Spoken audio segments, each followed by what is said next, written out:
Welcome to Suman TV. Vizianagaram జిల్లా గజపతి నగరం నియోజకవర్గం బొండపల్లిలో దారుణం చోటు చేసుకుంది. కన్న తల్లిదండ్రులనే ఒక కుమారుడు కడ తీర్చిన వైనం అయితే ఇక్కడ చోటు చేసుకుందనే చెప్పుకోవాలి. ఒక్కసారిగా అందరూ ఆశ్చర్యానికి గురైన పరిస్థితి. చిన్న తగాదా, దేని గురించి, ఆస్తుల గురించి కాదు, అంతస్తుల గురించి కూడా కాదు. అత్యాధునికమైన టెక్నాలజీతో ఫెర్టిలిటీ ట్రీట్మెంట్ అందిస్తోంది మెడిసి ఐవీఎఫ్. నీటి పంపు కోసం వచ్చిన తగాదా ఏకంగా 2 నిండు ప్రాణాలను పలుకుందని చెప్పుకోవచ్చు. క్షణిక ఆవేశంతో చేసిన పని వల్ల వారి యొక్క కుమార్తె కూడా అనాథగా మిగిలిపోయిన వైనం అయితే ఇక్కడ కనిపిస్తుంది. ఒకసారి ఈరోజు జరిగిన ఇన్సిడెంట్ గురించి మాట్లాడదాం. తల్లి, అమ్మ నాన్న పేరేంటమ్మా? జయలక్ష్మి, రాము. నీ పేరా? చంద్రిక. ఏం చదువుతున్నావు? ఎక్కడ చదువుతున్నావు? 8th జడ్పీహెచ్ఎస్ బొండపల్లి స్కూల్లో చదువుతున్నాను. యాక్చువల్లీ నువ్వు వచ్చేసరికి ఇక్కడ జరిగింది ఏంటమ్మా? ఇద్దరు అలా పడిపోయి ఉన్నారు.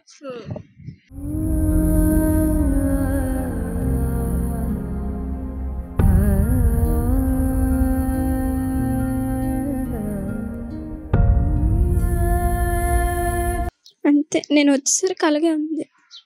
అంటే అమ్మ నాన్న చనిపోయింది ఈ రోజు, అంటే హత్య చేయబడ్డారు. సో నిన్నటి నుండి కానీ అంతకు ముందు నుండి కానీ మీ బ్రదర్ లక్ష్మణ్ రావుతో ఏమైనా గొడవలు ఉన్నాయా?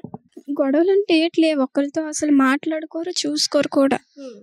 కొన్ని రోజుల పట్టి నుంచి మాకు అప్పుడు నీళ్ళు ఒగ్గేవాడు, ఇప్పుడు నీళ్ళు ఒగ్గలేదని మళ్ళీ నీళ్ళు ఒగ్గుతున్నాడు. కానీ మళ్ళీ తర్వాత ఏంటని తెలియదు, సడన్గా వచ్చి అలా జరిగిపోయింది. పొద్దున్న వెళ్ళేటప్పుడు అమ్మ నాన్నతో గొడవ పడ్డం కానీ, లేదంటే ఈ ఇష్యూ మీద ముందుగా ఎప్పుడైనా ఈ ప్రస్తావన తేడం కానీ, ఇలా అంటున్నాడమ్మా అన్నయ్య ఇలా చేస్తున్నాడని ఎప్పుడైనా అన్నారా తల్లి? లేదు, నాతో అసలు మాట్లాడరు, ఎవరితోటి మాట్లాడు. ఎవరితో మాట్లాడు? తెల్లవారు కూడా నేను స్కూల్కి వెళ్ళేటప్పుడు ఏటి అవ్వలేదు, మామూలుగానే ఉన్నాడు. ఇప్పుడు మీ బ్రదర్ లక్ష్మణ్ రావు ఎక్కడ ఉండేవాడు, ఏం చేసేవాడు? మా ఇంటి పక్కన ఒక రేకుల షెడ్ వేసుకొని అక్కడే ఉండేవాడు. ఏదైనా పని ఉంటే వెళ్ళి వండుకొని మొత్తం చేసుకునేవాడు.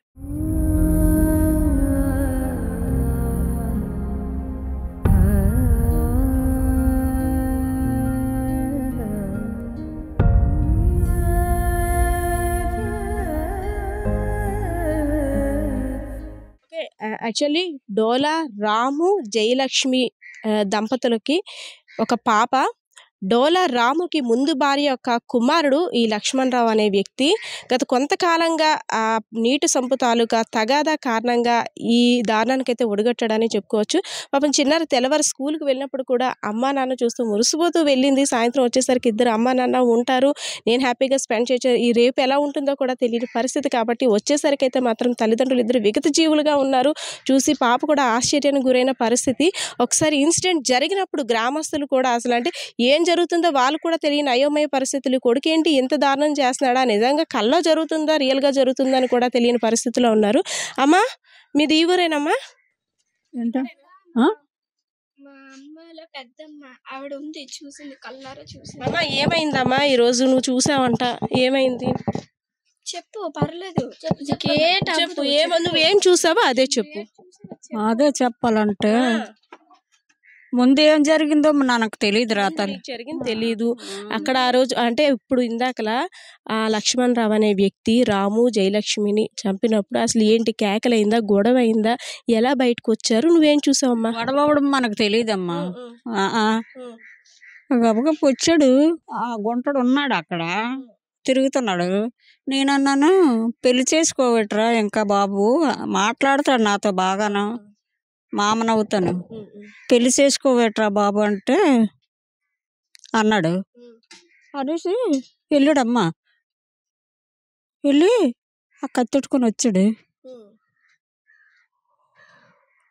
వచ్చి ఫస్ట్ నాన్నగారి మీద అలా చేస్తాడు. నాన్నగారిని అలా చేశాడంటే తర్వాత అమ్మ కాలు మీద పడినా అమ్మని పేక్కు వస్తాడు. కత్తున్నాను.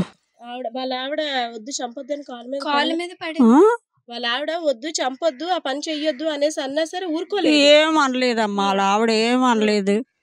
వాళ్ళు ఏదో చేసుకుంటారు, ఏడు చేస్తుండ్రమ్మా అవి.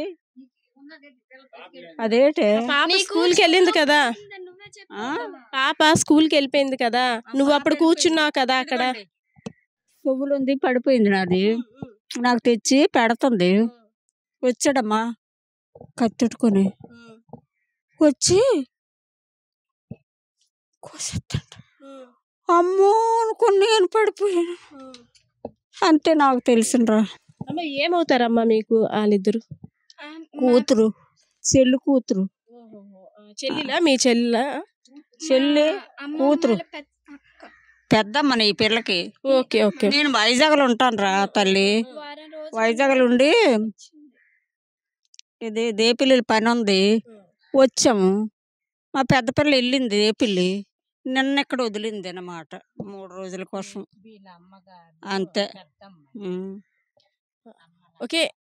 ఏదైతేనే నిజంగా ఒక క్షణికావేశం, ఆ క్షణికావేశంలో తీసుకున్న నిర్ణయం కారణంగా ఒక అమ్మాయి ఎటుకు కాకుండా అయిపోయిందనే చెప్పుకోవచ్చు. అనాథగా మిగిలిపోయింది. తల్లిదండ్రులిద్దరిని కూడా సడన్‌గా కోల్పోయింది. ఇంటికొచ్చి చూసేసరికి ఇద్దరు విగత జీవులుగా పడున్నారు. రక్తపు మడుగుల్లో ఉన్నారు. ఏమైంది? ఇంత దారుణానికి ఒడిగట్టిన వాడి మీద ఎలాంటి చర్యలు తీసుకుంటారని పాప అయితే మాత్రం ఒక కన్‌ఫ్యూజన్‌లో ఉంది. అసలు ఏమైందో కూడా చెప్పలేకుండా ఇది జరిగిందా? జరగలేదా? అని కూడా తను అయోమయ పరిస్థితిలో ఉందనే చెప్పుకోవాలి. అయితే నిందితుడికి సరైన శిక్ష పడాలనైతే తనైతే కోరుకుంటుంది. పరిస్థితి అయితే ఇది. కెమెరా పర్సన్ శ్రీనివాస్‌తో పద్మ, సుమన్ టీవీ, విజయనగరం.